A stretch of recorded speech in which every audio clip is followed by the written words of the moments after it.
Bonsoir à tous. Merci de votre présence pour ce sujet qui reste un sujet d'actualité, à savoir le Covid et l'expérience que l'on a pu accumuler depuis le début de cette pandémie. Alors, il s'agit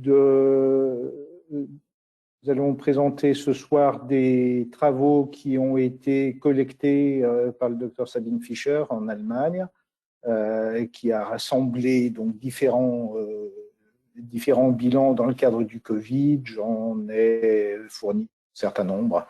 Donc c'est un travail qui est collectif, mais qui a été mis en forme par Sabine. Je pense qu'il faut commencer par quelques petits rappels sur Proteomics avant de parler plus spécifiquement du Covid, et puis avant également de laisser la parole à nos amis du laboratoire Oligosanté qui nous donneront également leur avis sur cette pathologie et sur la prise en charge de cette pathologie. Le profil protéomique, c'est un examen de laboratoire. C'est un examen qui porte sur des prises de sang.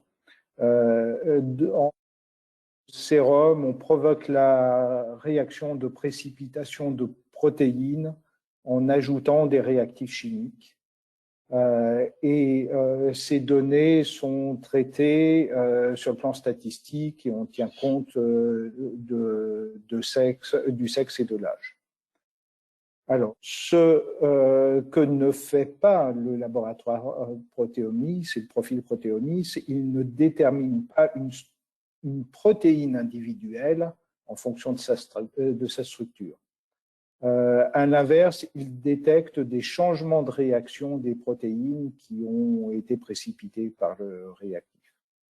Résulte de ces modifications du profil des résultats qui sont spécifiques à chaque groupe de protéines. Alors, le schéma de base, il est celui-ci. À partir d'un sérum qui est de couleur jaune citrin au départ, on ajoute un réactif. Dans l'exemple précis, c'est le cétavlon. Habituellement, le nom du réactif utilisé est le nom du paramètre biologique donc, que l'on donne sur les profils protéomiques. Dans l'exemple ici, le cétavlon, en réalité, c'est du cétrimide, qui est un ammonium quaternaire. Alors, ce réactif qui a été rajouté à notre sérum entraîne une réaction de flocculation-précipitation des protéines. On voit que le tube qui était jaune citrin au tout départ est peu opaque maintenant, et on mesure l'opacité de ce réactif grâce à une mesure de photométrie. Alors voici le résultat tel qu'il est donné avec cette courbe en V qui reprend les écarts types qui ont été calculés pour l'ensemble des tests qui ont été réalisés. Et on classe ces écarts types, sur ces tests, sur une échelle d'écarts types, ce qui nous donne cet aspect de courbe en V, en tout cas dans les formes un petit peu normales des bilans. Alors, des centaines de milliers de profils protéomiques montrent qu'aucun n'est identique, mais il y a quand même un certain nombre de similitudes. Le profil protéomics permet de voir qu'il existe une information génétique définie. C'est la structure de base du profil pour un patient. Cette structure de base, on la retrouve souvent au sein d'une même famille, hein, dans certains membres de famille. Et puis alors, le cas le plus spectaculaire de cela, c'est chez les jumeaux. On a habituellement, et on a toute une série de duos de jumeaux, hein, de bilans paires de jumeaux, et on a des similitudes, pour pas dire des quasi-similitudes des bilans chez les jumeaux. Ce profil protéomique permet également de voir que des variations plus ou moins importantes de la réponse protéique se produisent en permanence, et cela en fonction de la situation actuelle, sous l'instant, et notamment sous l'effet de la maladie. C'est bien entendu ça qui va nous intéresser. Alors, les protéines sont soumises à des changements constants. On a des modifications post-traductionnelles qui fait intervenir la génétique. On a une micro-hétérogénéité. La structure est modifiée. La structure des protéines se trouve modifiée et du coup, le comportement de cette protéine se trouve modifié en fonction de cette protéine. Donc des modifications de ces protéines, mais il existe également des mécanismes de réparation avec notamment les protéines chaperon. Et les changements permanents que l'on observe entraînent d'une part un certain nombre de maladies, et puis ça intervient dans les processus de vieillissement. Alors, cette micro-hétérogénéité des protéines, elle correspond à des modifications ponctuelles de nos protéines. Cela se passe sous l'influence de agents pathogènes, de structures chimiques de toute nature, et dans les phénomènes physiques, il y a la possibilité d'avoir des troubles, des traumatismes psychiques également qui modifient, en modifiant les structures des protéines. Conséquence de cela, on a des dommages qui sont dus à l'oxydation, à la modification de l'agitation moléculaire propre, mais aussi au phénomène de phosphorylation, de méthylation, de glycosylation des protéines. Et plus ces changements sont importants, plus l'instabilité est grande et que de pathologie augmente.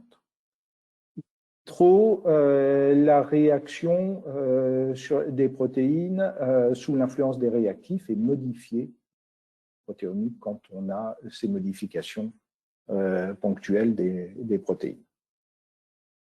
Si on prend un exemple avec le test OPEG 6000, ce test OPEG 6000, il consiste à ajouter une quantité définie de réactifs, de polyéthylène glycol 6000 au sérum, et on voit que si on a des sérums différents, ben on va avoir des réactions différentes les unes des autres. Et ça correspond à cette micro-hétérogénéité. On pourrait imaginer que le réactif obtienne un résultat similaire dans les différents sérums, mais en réalité, il existe des différences d'un individu à un autre. Alors, le profil protéomique permet une évaluation, peut-être pas de diagnostic en réalité, mais une évaluation du terrain individuel. On note ici sur ce tableau, donc on a reporté autour de la moyenne qui est au centre, hein, au zéro écart type, avec le trait vertical au milieu de l'écran.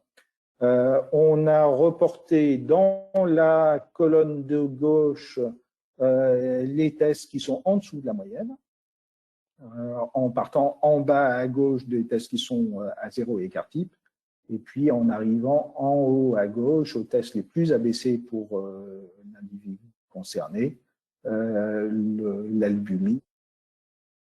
à quasiment moins 2 écart type, moins 1,9 écart type.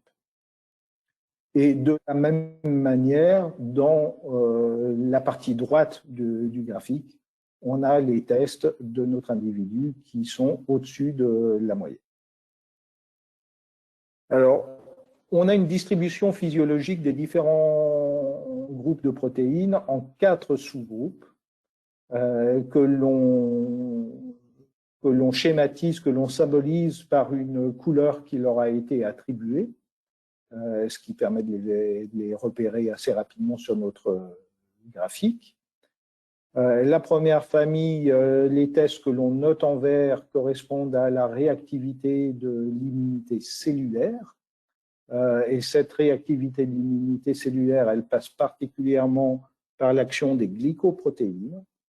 Ce sont des protéines à pH acide.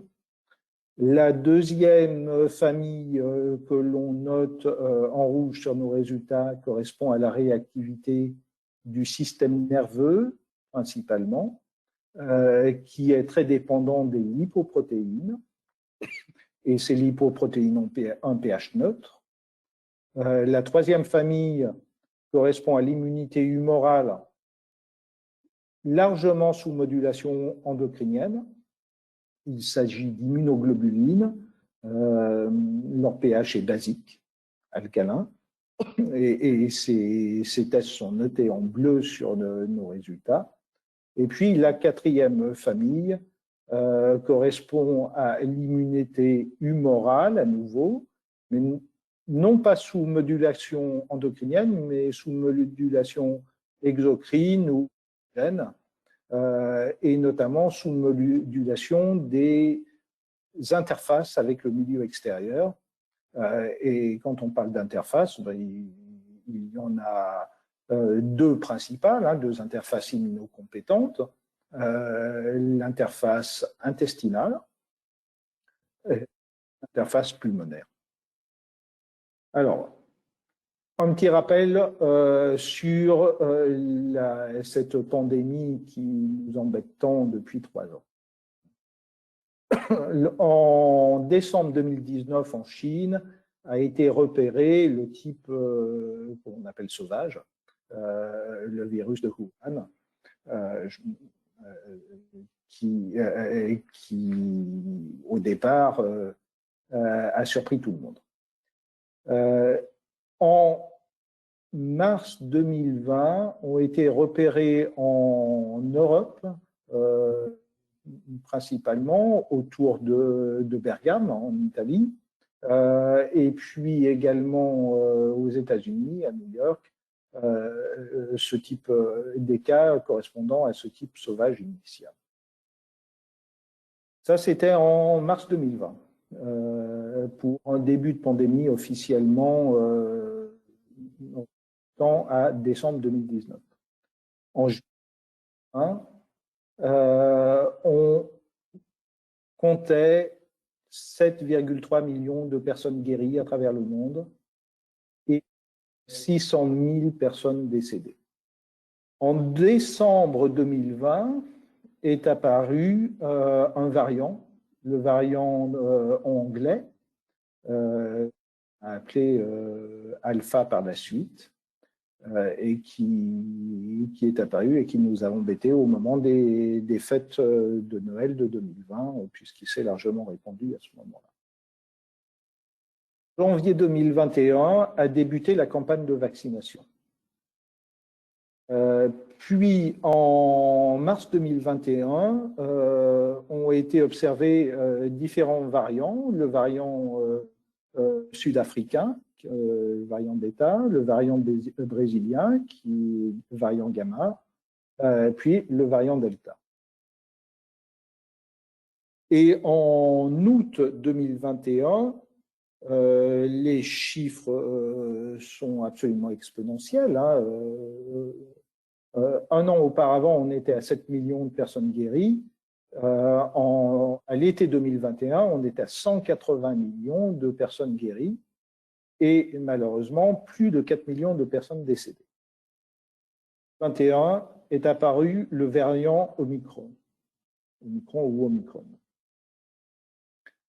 Et en août 2022, on est à plus de 500 millions de personnes guéries et 6 millions de personnes décédées.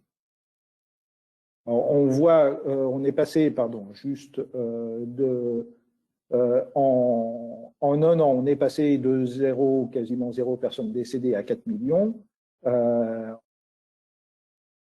Supplémentaires, on est passé de 4,3 millions à 6,3 millions de personnes décédées. Et ça illustre bien l'évolution que l'on observe pour l'instant de cette pandémie, avec entre 2020 et 2022 une cas grave et de décès qui va, au fur et à mesure que l'épidémie avance, vers moins de formes graves et moins de décès. Alors bien entendu, des chiffres cumulés qui continuent à augmenter, mais une épidémie qui semble moins préoccupante qu'au départ. Et par contre, une infectiosité qui explose, hein, qui est plus importante, avec donc une contagiosité qui va croissant. Alors là, nous avons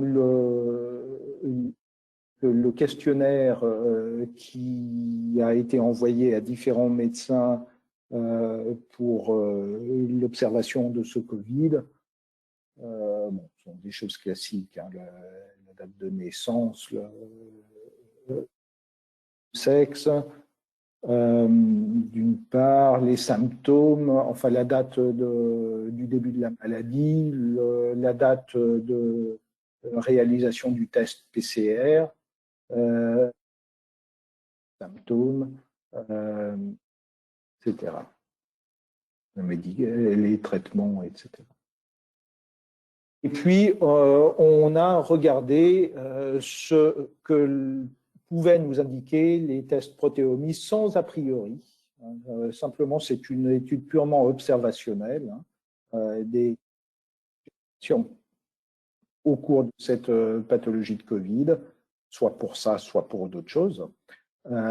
Et on note l'évolution individuelle après l'infection, et puis on note la référence chronologique de la pandémie de coronavirus et de la campagne de vaccination. Alors voici quelques exemples que je vous propose de regarder parce qu'ils sont quand même assez bluffants. Cet homme de 51 ans qui a eu un test PCR positif en mars 2020. Il a des antécédents de maladie de Lyme avec des douleurs articulaires, des manifestations articulaires.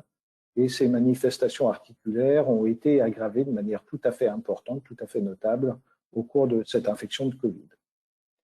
Alors, on a à gauche les résultats du bilan qui a été pratiqué 68 jours après l'infection. Et on note une courbe qui est en asymétrie droite, hein,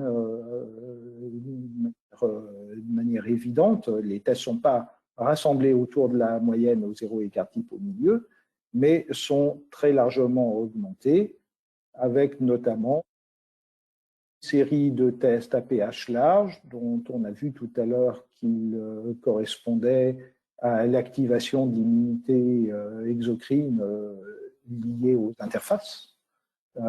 Donc ces tests qui sont notés en violet, une augmentation d'un certain nombre de tests lipidiques également, de tests inflammatoires acides notés en vert, qui correspond à l'immunité cellulaire. Et on a un bilan de contrôle un an plus tard, et on note donc sur ce tableau à droite de votre écran une réduction des tests, les tests qui avaient manifestement fortement augmenté au moment du Covid et dans les suites, dans les semaines qui ont suivi le Covid, un an après, ont largement régressé. ce que nous indique le mouvement, hein, les flèches, qui nous indiquent le point de départ et puis la position actuelle. Un autre exemple d'un test PCR positif le 15 mars 2020 chez un homme né en 1961 qui a pour symptômes la classique anosmie, l'asthénie. C'est dans les débuts de l'infection Covid, hein, l'anosmie était un tic tout à fait important, moins par la suite, mais au départ c'était vraiment très classique. Cet homme donc a eu une crise de goutte qui s'est déclenchée au moment de cette infection par Covid ou dans les suites immédiates de cette infection par Covid et puis des phénomènes d'apnée nocturne. Alors, on a fait un bilan, bien entendu, on a rarement les bilans au tout début de l'infection parce que, surtout au début quand les personnes avaient un test Covid positif, c'est pas forcément à protéomics qui pensait en priorité. Ils venaient nous voir surtout quand il y avait des symptômes qui perduraient. Et c'était le cas pour cet homme. 74 jours après le début de l'infection, on trouve un bilan qui est en forte asymétrie droite, donc avec une envolée d'un certain nombre de tests, notamment de ces tests des interfaces de surface, hein, notés en violet, un certain nombre de tests lipidiques notés en rouge, et c'est également de tests basiques notés en bleu qui sont plus des éléments de l'immunité orale, endocrinienne ou voire auto-immune. Et là également, on a un bilan de contrôle un an plus tard, et un an plus tard, on note un quasi-retour à la normale, hein, une réduction tout à fait importante de ces différentes familles de tests qui avaient flambé au moment du Covid. Alors, en mars 2020, c'était le type sauvage qui était prédominant, hein, il n'y avait pas encore de mutation. L'évolution être modéré sans traitement hospitalier, ce qui était le cas dans les situations que nous venons de voir. Plus de 2 mois après le début de l'infection, le profil se retrouvait fortement décalé en zone hyper et les qui sont concernés, eh bien, il y a notamment les immunoglobulines qui correspondent à l'immunité humorale et puis les glycoprotéines qui correspondent à l'immunité cellulaire. Dans un contrôle à 1 an, on note que cette augmentation est quasiment annulée. Encore un exemple d'un homme qui est né en 73, qui a un test PCR positif en décembre 2020. Il se plaint de violentes douleurs thoraciques, de faiblesse extrême en post-Covid, ce qui l'amène à être en incapacité de travail de manière prolongée.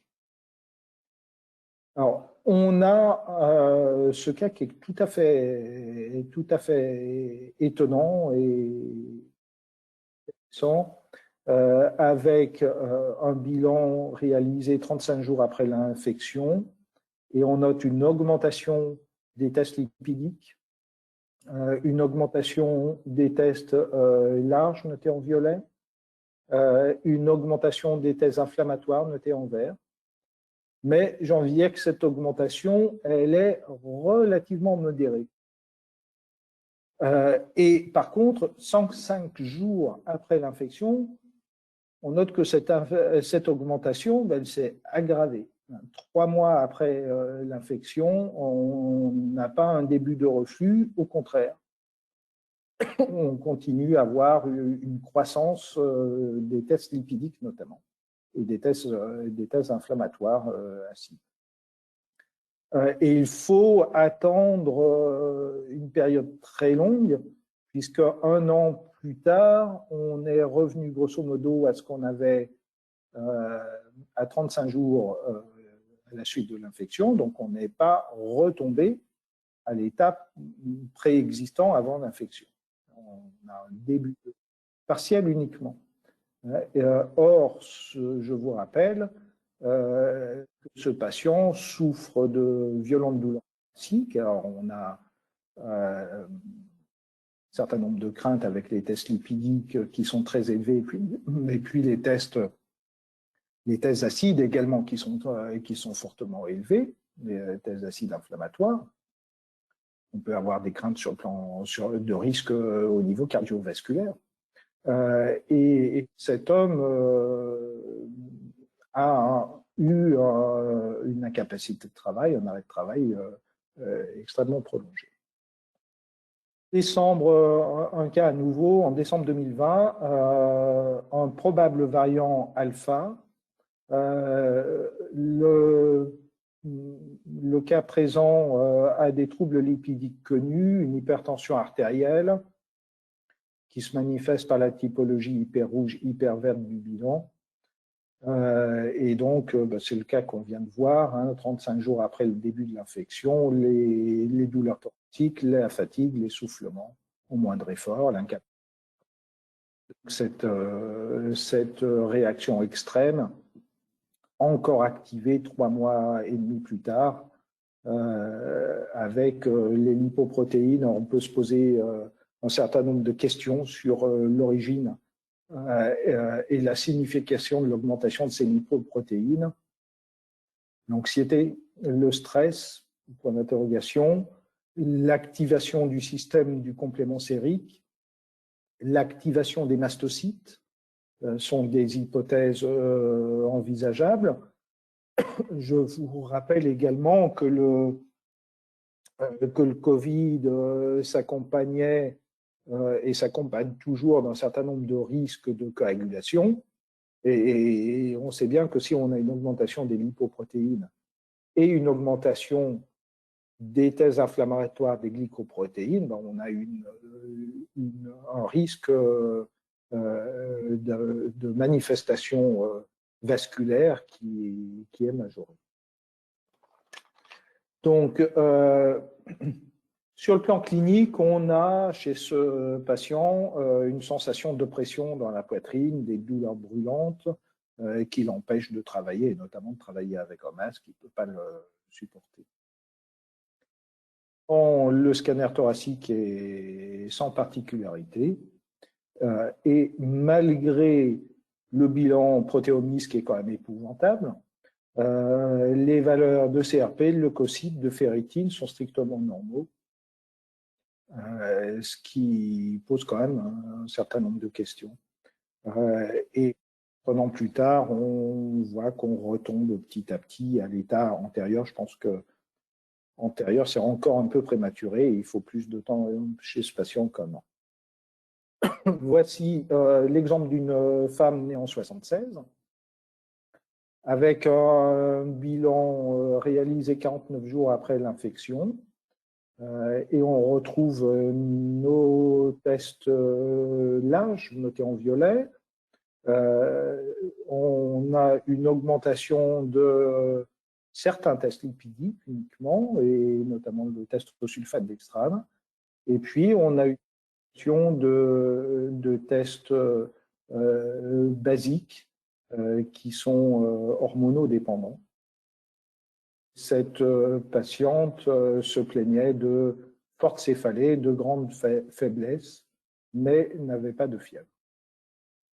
Et le bilan a dévié sur la droite, mais pas de manière extraordinaire, pas de manière épouvantable. Et on note que 238 jours après l'infection, donc à pas loin d'1 an, à une réduction des écarts, mais qui est moins spectaculaire que pour les cas précédents. On est monté moins haut et on diminue moins du coup. Alors, donc, cet exemple, on avait 2 violents maux de tête, on n'avait pas de fièvre, on n'avait pas de toux, on avait par contre une fatigue profonde avec un manque total de force. Et là, on était dans vraiment décembre 2020, dans une forte vague de maladies au cabinet, et en l'occurrence au cabinet de Sabine Fischer. Les résultats d'examen montraient une anémie ferriprive, mais anémie ferriprive qui est favorisée par les dysménorrhées. Un taux vraiment très bas de vitamine D. Et donc, Sabine avait proposé une prise en charge à domicile en micronutrition et un traitement à la suite de la quarantaine, puisqu'à ce moment-là, il y avait un isolement, hein, un traitement à la suite de la quarantaine avec des doses de vitamine C importantes. L'épuisement de cette patiente a duré quand même près de 3 mois. Alors, on peut mettre en avant un certain nombre de micronutriments et qui sont manifestement intéressants au décours de ce Covid. Tout d'abord, des doses de vitamine C en aigu à forte dose. En aigu, toujours du zinc a été proposé. La vitamine D a été proposée à dose importante, des oméga 3 et puis du sélénium, qu'il faut prendre bien entendu à distance de la vitamine C pour éviter la compétition. Ça, c'est ce que l'on pourrait envisager en phase aiguë. En phase prophylaxie, on peut s'inspirer de cette démarche, mais avec des doses plus faibles, plus habituelles de vitamine C, de zinc, de vitamine D, d'oméga 3 et de sélénium.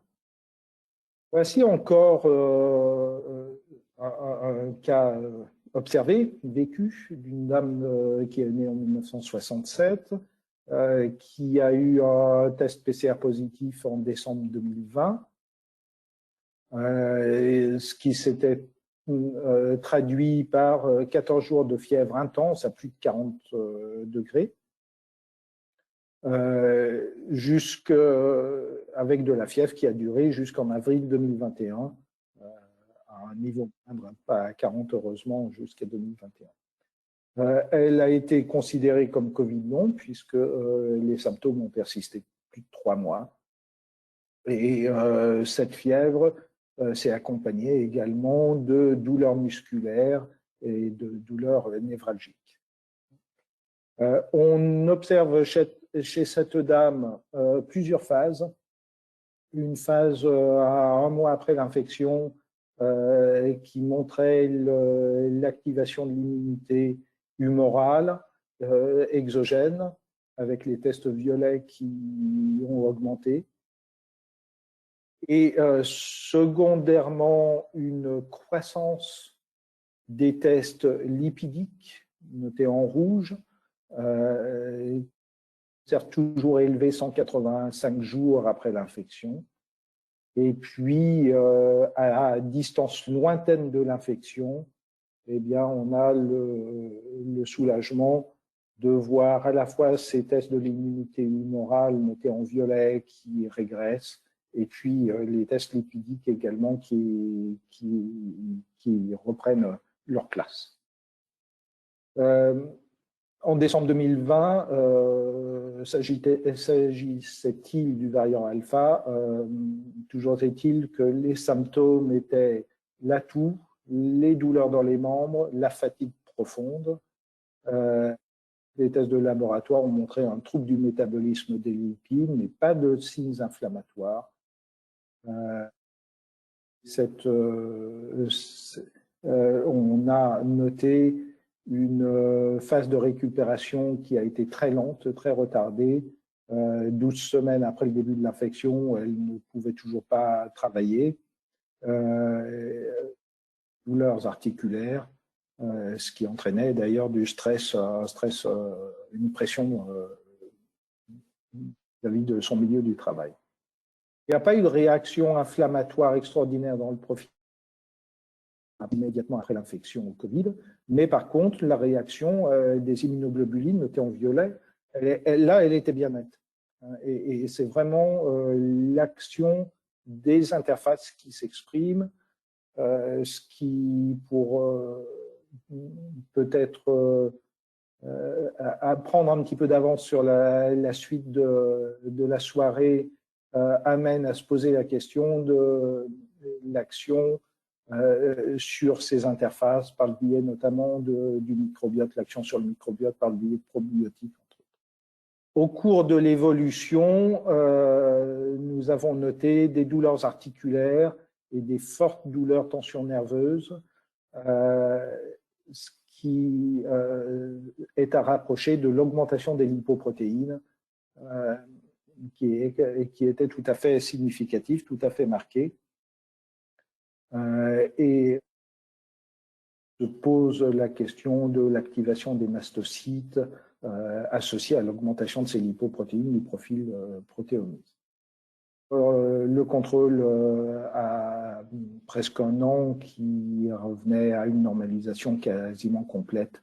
Et donc la thérapeutique qui a été proposée et utilisée, tenant compte des éléments observés, c'était l'action sur le microbiote, utilisation bien entendu de vitamine D, des changements au niveau alimentaire, un petit comme type protéomics avec les antifractions. Encore un exemple d'un homme qui est né en 47, qui a un test PCR positif en 2020, décembre 2020, avec comme symptôme une pneumopathie atypique. Et on a le bilan réalisé 45 jours après l'infection, totalement dévié à droite, avec une très très forte augmentation des tests lipidiques, notamment le test de Burstein, le test de Kunkel-Phénol, en haut à droite. Donc, test lipidique élevé, on a vu l'activation des mastocytes qui peut être liée à ce processus notamment. Test large noté en violet élevé, on a vu les interfaces. Et puis, test basique élevé, on avait vu tout à l'heure que ces tests notés en bleu sont liés à l'activation de l'immunité sous modulation endocrinienne et quasiment de nature auto-immune dans nombre de cas. Et puis, augmentation moins nette, mais augmentation des tests acides inflammatoires notés en vert. Et on note 225 jours après l'infection, un début de réduction des tests. Les tests acides ont diminué. Mais tout n'a pas diminué dans le cas présent. Les tests acides notés en vert ont diminué, les tests lipidiques ont diminué tout de même. Par contre, on a une augmentation qui continue à se faire sur les tests à pH large, notés en violet, et on a une augmentation qui continue à se faire sur les tests de l'immunité et endocrine, hormonodépendante, notés en bleu. Et ce patient a développé une thyroïdite de Hashimoto dans la foulée. Alors, est-ce lié au Covid ou est-ce fortuit? Ça, on ne le saura jamais. Mais en tout cas, on a ce mouvement-là que l'on voit dans l'évolution du bilan. Voilà, donc, il avait au départ des douleurs thoraciques persistantes, plus de 6 semaines, avec une légère détresse respiratoire. Il avait une hypertension artérielle connue, mais par contre, cette thyroïdite de Hashimoto, elle n'était pas connue.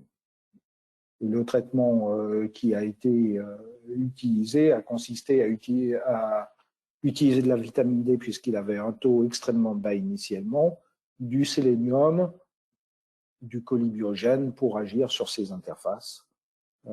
Et l'état général était tout à fait satisfaisant au moment du bilan de contrôle. Encore une illustration avec une femme née en 68.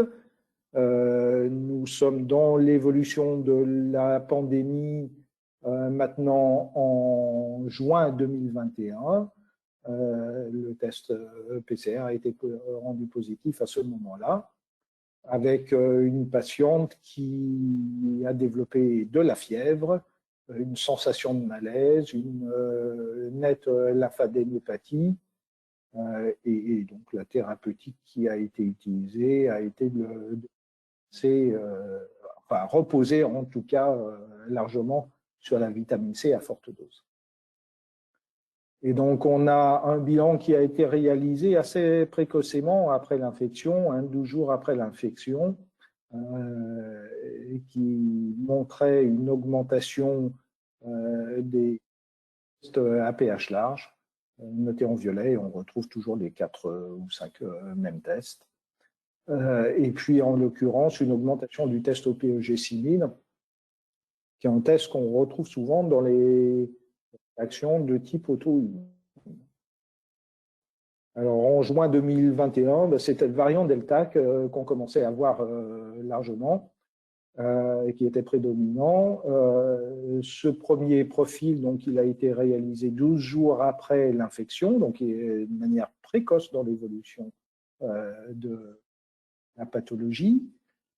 C'était des choses qui étaient peut-être possibles à partir de ce moment-là, qui n'étaient pas possibles dans la phase très initiale de la pandémie, puisque initialement, la crainte de forme dramatique était tellement importante qu'on avait d'autres préoccupations que de faire un protéomice.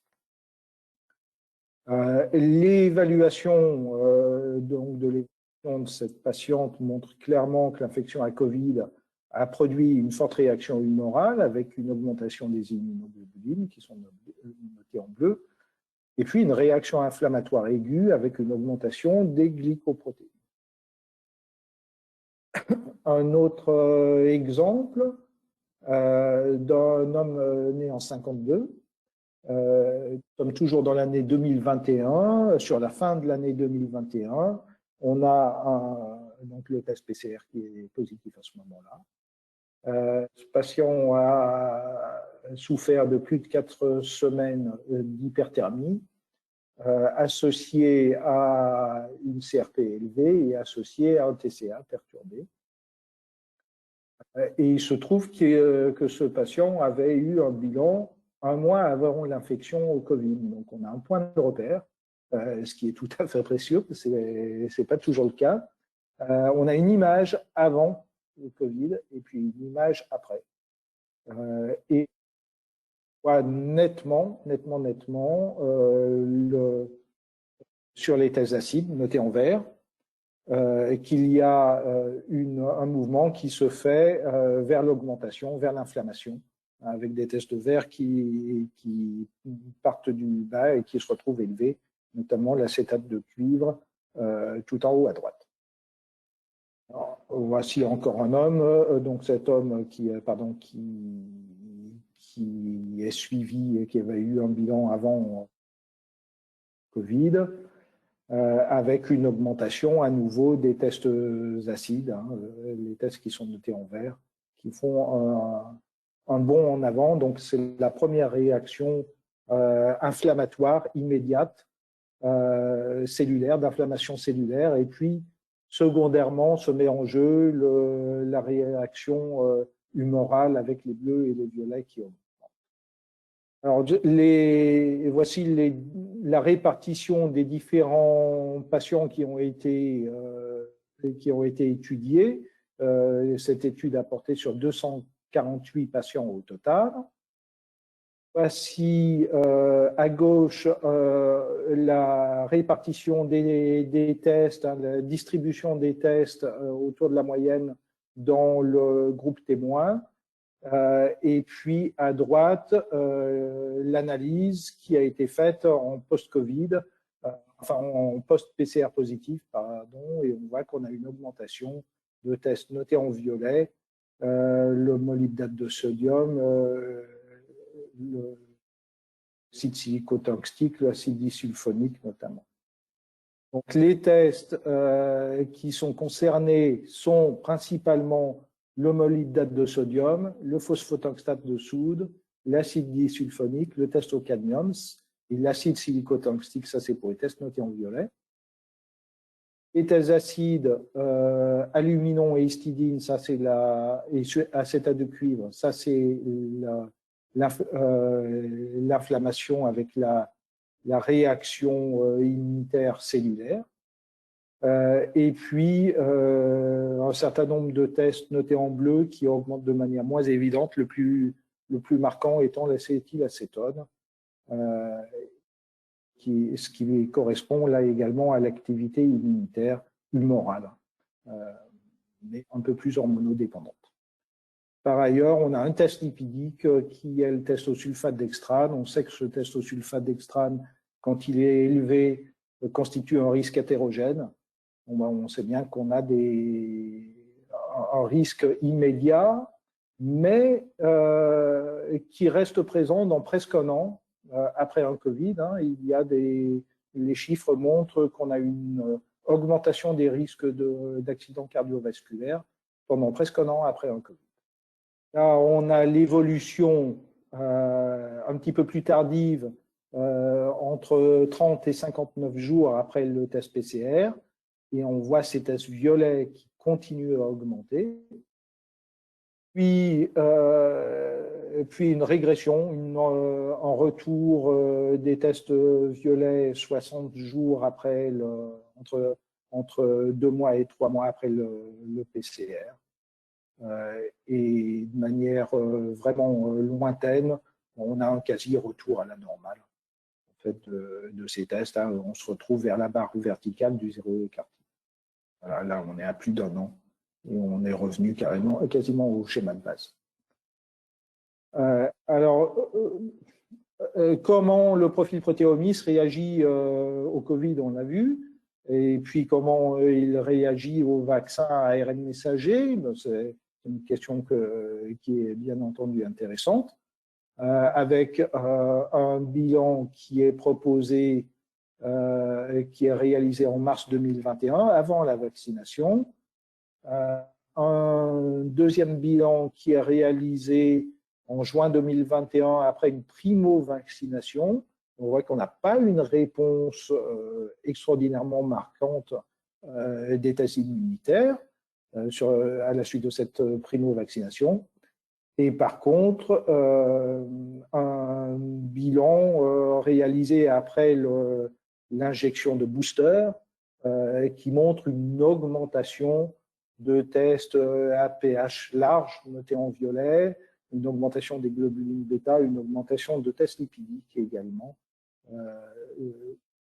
qui reste modérée, mais enfin qui est réelle, et qui vient confirmer l'action du vaccin. Là, par contre plus inflammatoire, avec une réaction à gauche immédiatement après l'immunisation initiale, avec une augmentation des tests inflammatoires, et puis les acides inflammatoires sur le contrôle à 2 mois ont diminué. On garde quand même une augmentation des immunoglobulines, notées en violet d'une certaine manière, c'est presque ce qui est recherché. Et en l'occurrence, on a également une augmentation des tests lipidiques notés qui persistent, et là, c'est un petit peu moins souhaité.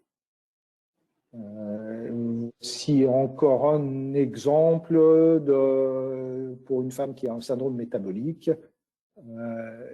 et qui a eu un bilan réalisé en juillet 2022 qui traduit une augmentation des tests hormonaux, notés en bleu, une diminution des tests lipidiques que l'on retrouve parfois dans les problèmes de syndrome métabolique.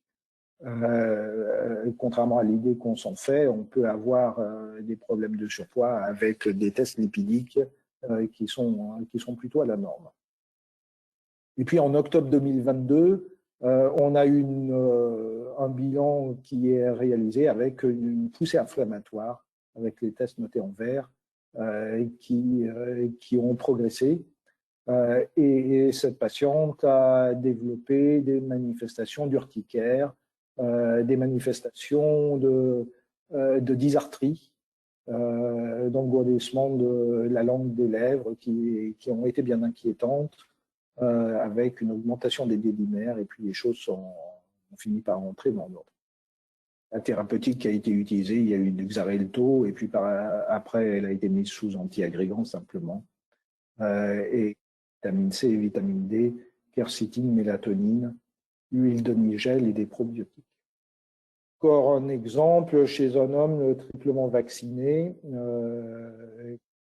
a manifesté des céphalées frontales, des épisodes de vertige. Tous les examens neurologiques spécialisés ont été parfaitement rassurants. L'épisode de vertige était de plus en plus fréquent et intense. Et on a là, en l'occurrence, un bilan avec une augmentation des tests lipidiques et une augmentation des tests à pH large, qui est quand même majeur et qui est suivi de tests inflammatoires. Donc, il est judicieux dans ce cas-là de protéger notre patient des conséquences vasculaires possibles. D'où l'aspirine comme antiagrégant, la quercétine, d'où l'huile de nigel, etc. Alors, on a des propositions de laboratoire qui pourraient être faites dans le cadre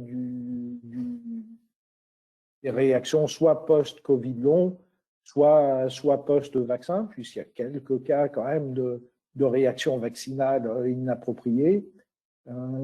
Parmi ce qui avait été proposé par les différentes sociétés savantes, on note le dosage des auto-anticorps, les anticorps antinucléaires notamment, le dosage d'histamine, de DAO, d'IgE, H, bien entendu les didymères, le fibrinogène, l'hémogramme, le protéomics. C'est quand même un élément qui me semble tout à fait clé. Un certain nombre d'interleukines, la CRP, la ferritine. Certains ont proposé également des sérologies virales, de dosage de zonuline. Ce que je pense important, c'est quand même de voir que l'intérêt du profil protéomics, c'est qu'il nous permet de voir comment réagit notre individu. Il ne va pas nous faire un diagnostic, mais par contre, il va nous donner une indication de la réaction de notre individu, principalement dans les suites de Covid, mais également éventuellement dans l'accompagnement de l'acte vaccinal. Et du coup, on va pouvoir lui proposer une prise en charge adaptée à son cas personnel. En conclusion, donc, dans les manifestations de Covid et les différentes réactions que l'on observe au travers du profil protéomics, on note initialement une réaction de défense cellulaire aiguë qui se fait au début de l'infection de Covid et qu'on peut retrouver également au début de la réaction vaccinale, avec une augmentation des tests acides notés en vert. Et puis, secondairement, on a la réponse immunitaire chronique qui se met en place avec l'activation du système immunitaire humoral, déclenchés par le virus qui pénètre les muqueuses. Et donc là, on a les immunoglobulines qui montent avec les tests notés en violet tout d'abord, et puis avec la possibilité d'avoir des réactions auto-immunes dans les suites de cette réponse chronique, et donc avec les tests bleus également qui peuvent venir se mêler aux tests violets. Et puis, on a des réactions qui sont plus rares, mais parfois très fortes, du système du complément sérique, qui se fait via l'activation des mastocytes. Et on observe à ce moment-là une augmentation des tests rouges qui correspondent aux lipoprotéines.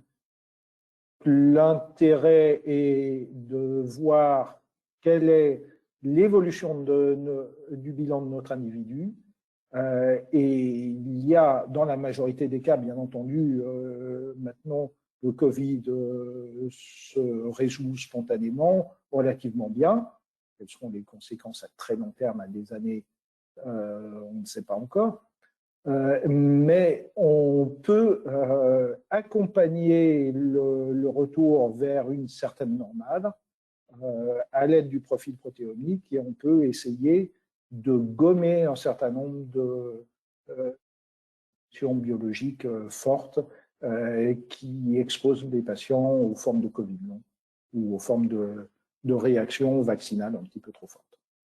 Je vous rappelle pour mémoire que le profil protéomique se fait sur du sérum, et qu'il faut se prélever un tube de sang d'environ 10 millilitres en prélèvement veineux. Cette prise de sang, elle se fait idéalement à jeun pour éviter de fausser les valeurs des lipides principalement. Ça doit être centrifugé, décanté, et le sérum est envoyé au laboratoire à Bruxelles qui va traiter cet échantillon. Il ne faut pas congeler et il ne faut pas chauffer non plus cet échantillon. Au frais, le sérum peut être conservé plusieurs jours.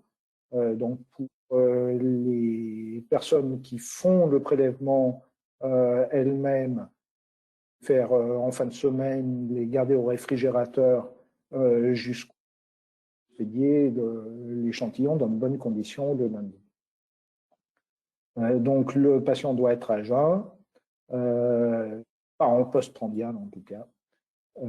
Et le résultat est traité, le sérum est traité au laboratoire à Bruxelles. Les résultats sont transmis de manière électronique via ProtonMail, ce qui est très pratique, et également expédié sous la forme imprimée de courrier postal classique. Illustration des différents kits de prélèvement qui peuvent être utilisés. Celui qui est utilisé en standard en France, c'est celui qui est en haut à gauche, avec donc les tubes type tube vacuténaire, de la page étant plutôt utilisé en Allemagne et peu usité en France. Et donc, si vous souhaitez des informations, vous n'hésitez pas à contacter principalement le laboratoire central à Bruxelles, via le site internet www.proteomis.com. Et je vous remercie pour votre attention.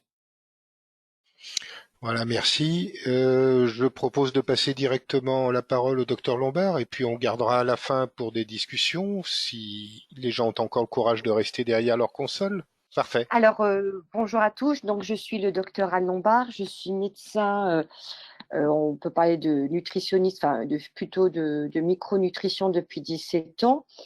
Et donc, je travaille entre autres avec le laboratoire Oligo-Santé. On voulait vous proposer alors, des petits protocoles plutôt pour protéger du Covid long. Hein. Il y a une dizaine de diapos, ça ne sera pas long. C'est quelque chose qu'on a mis ensemble avec le laboratoire pour éviter les complications que l'on retrouve, alors avec le Covid, mais qu'on retrouve avec finalement beaucoup d'infections virales. Il y a de plus en plus de chronicité. On voit bien qu'on a un système immunitaire qui se dérègle de plus en plus. Hein. Et donc, c'est un petit peu l'idée, vous présenter quelques diapos. Il y a d'autres choses. Hein. On peut parler plein d'autres choses, mais là, j'ai synthétisé un peu les choses. Donc, l'idée, c'était de prévenir les troubles qui vont perdurer. Donc, en renforçant le système immunitaire, on va voir comment. On va lutter contre la fatigue physique et mentale et prendre en charge tout ce qui est avec le stress, les troubles du sommeil et le burn-out. Donc, comment on peut renforcer le système immunitaire? Donc, il ne faut pas oublier que la première des choses, ça sera soutenir notre microbiote et notre paroi intestinale. 70% de notre système immunitaire est localisé dans l'intestin. Et on sait qu'effectivement, il y a un dialogue entre notre microbiote, notre paroi intestinale et notre système immunitaire. Si on a une dysbiose, si on a une inflammation de la muqueuse intestinale, on aura un dérèglement du système immunitaire et celui-ci ne va pas forcément répondre de la bonne façon. Il risque de s'emballer et sur ce qu'on voit dans toutes ces complications d'infection, enfin d'inflammation chronique. Je vous rappelle le rôle physiologique de la flore intestinale. Bien sûr, c'est pour protéger contre les bactéries pathogènes, la synthèse des vitamines B. Ça va avoir une activité immunomodulatrice, ça va jouer sur les macrophages et la synthèse d'immunoglobuline A. Ça maintient une bonne fonction de la paroi intestinale qui est primordiale, c'est ce qu'on vient de voir. Hein. Ça va produire les peptides antimicrobiens et substances bactéricides. Ça va bien sûr digérer et ça va produire de l'énergie, détoxifier. Donc, c'est toutes des choses que vous savez, mais effectivement, le docteur Raymond nous en a parlé. Il est hyper important d'avoir un bon microbiote. Et c'est vrai qu'on a vu quelques études, alors je ne sais pas encore où on en sera, on verra dans quelques années sur tout ça, mais on a vu qu'effectivement, il y avait des relations avec le microbiote et des réactions inflammatoires chroniques qui en découlaient, donc des COVID longs. Donc, pour soutenir la paroi intestinale, chez Oligosanté, il y a l'oligoperméate. Donc, qu'est-ce qu'il contient, lui, l'oligoperméate? Il contient notre glutamine, hein, qui est le nutriment indispensable pour nos cellules intestinales, qui est un acide aminé conditionnement essentiel, hein, c'est-à-dire qu'on peut en fabriquer, mais dans certains cas, comme les agressions, il faut en importer, hein, et que la glutamine permette la synthèse des globules blancs. Donc, il y a 2,5 grammes de glutamine, mais également de l'aloe vera qui va calmer l'inflammation. On aura de la mélice et de la réglisse qui va permettre de synthétiser du mucus. On va retrouver la quercétine dont a parlé le docteur Raymond, le zinc pour l'immunité, les vitamines du groupe B, indispensables à la méthylation. On fera un petit point après. Et là, en probiotiques, moi, j'ai mis des pré et des probiotiques parce que les probiotiques, c'est très bien sûr, c'est indispensable, mais les probiotiques, c'est ponctuel. Il est intéressant de travailler sur cette flore et comment la nourrir. Donc, j'aime bien aussi les prébiotiques. C'est pour ça que je vous ai mis lui, qui contient de l'inuline, hein, qui va permettre de fabriquer des acides gras courtes, qui, eux, vont permettre de nourrir donc nos cellules du côlon, nos colonocytes, et qui vont également intervenir dans la réaction inflammatoire et la réguler. Alors, c'est vrai que les prébiotiques ne sont pas toujours très bien supportés, donc il faut y aller à petite dose, mais l'idée, c'est de redonner des bons nutriments à ce microbiote pour qu'il réponde correctement et qu'il régule notre système immunitaire. Donc, pour lutter, il faudra bien sûr lutter contre les vitamines, les minéraux et les carences. On a vu effectivement s'il y avait une anémie, s'il y a des carences en sélénium, on a vu l'importance de tout ça. Hein. S'il y a des terrains déjà qui sont déséquilibrés, forcément la fatigue va s'installer et l'immunité sera pas bonne. Alors, je ne vais pas tout citer, mais bien sûr, la première qu'il faut penser, c'est la vitamine D. Hein. C'est pas parce que tous les gens sont bas en vitamine D que c'est normal. Hein. Elle active les lymphocytes, les macrophages. Elle va réguler la production des cytokines inflammatoires. Et elle va améliorer la perméabilité intestinale. Alors, une action sur le microbiote, elle va diminuer l'inflammation. Et dans le cas des gens, des porteurs du Covid-19, hein, c'était très important. Donc, on a vu, hein, il nous l'a bien expliqué, le docteur Raymond, de vérifier le taux de vitamine D chez les patients obèses. N'oubliez pas que chez les patients obèses, la vitamine D est en liposoluble, elle se dissout dans le gras. Donc, les taux, il ne faut pas hésiter à bien corriger la vitamine D. Et effectivement, on se rend compte là dans le Covid-19 que la vitamine D est importante, mais ce n'est pas d'aujourd'hui que la vitamine D est primordiale pour le système immunitaire. Et là, les apports, alors on peut passer 1000 à 4000 unités par jour. On va donner des doses régulières. Donc là, sur la droite, vous avez de la vitamine D3 liquide chez Oligosanté. Une goutte fait 2000 unités. En général, c'est bien ce qu'il faut. Il ne faut pas hésiter à en donner. Hein. Vous voyez, dose entre 1000 à 2000 unités par jour sur 3-4 mois. Hein. Et voire plus, c'est les infections respiratoires. Donc, pensez bien à la vitamine D et les surdosages en vitamine D, c'est quand même exceptionnel. La vitamine C, hein, donc là, chez Oligosanté, c'est l'acérola, hein, c'est de la vitamine C naturelle. Donc là, elle apporte 182,25 mg de vitamine C. Donc ça, c'est plus après pour le Covid long qu'en phase d'attaque. Hein. On sait qu'en phase d'attaque, on bombardé de vitamine C. Donc, ça va jouer la vitamine C sur les barrières cutanéo-muqueuses. On a vu l'importance dans la Covid. C'est un antimicrobien. Ça va jouer sur l'immunité acquise, hein, ça va permettre la production et la différenciation des lymphocytes cytotoxiques. Ça va jouer sur l'immunité innée, avec la proliferation des leucocytes et stimulation des natural killers. C'est un antioxydant, un pro-oxydant. En fait, elle va diminuer les dommages cellulaires du stress oxydatif lié à l'agression, mais elle va équilibrer quand même. Elle ne va pas être en excès non plus. Elle va maintenir l'équilibre redox, qui est primordial pour fabriquer correctement notre défense antioxydante. Donc, les apports et les recommandations nutritionnelles pour la population, c'est 100 mg par jour. On parle de 140 pour les fumeurs et dans l'ordre d'une infection, c'est au minimum 200 mg.